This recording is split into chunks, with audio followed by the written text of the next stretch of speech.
Здравейте!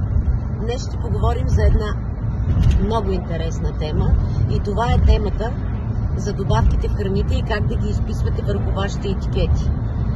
Но преди всичко, след като получите добавката или композиция от добавки и получите сертификата или техническата спецификация, с която са придружени, много моля, проверете в съставките на самата добавка има ли отделни компоненти, всички ли компоненти, които са включени в техническата спецификация, отговарят за влагане във вашия продукт. Какво имам в предвид?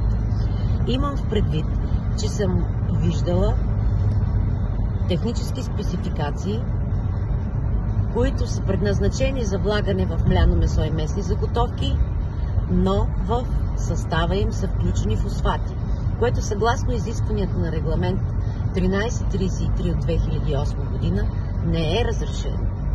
Фосфати не се влагат в млени меса, сурови млени меса и месни заготовки. Затова проверете в регламент 1333 дали компонентите на вашата добавка са разрешени за влагане в вашите храни. След като проверите и установите съответствие, добавката в вашия етикет може да я изпишете последния начин. Изброявате вашите съставки в низходящ ред, след което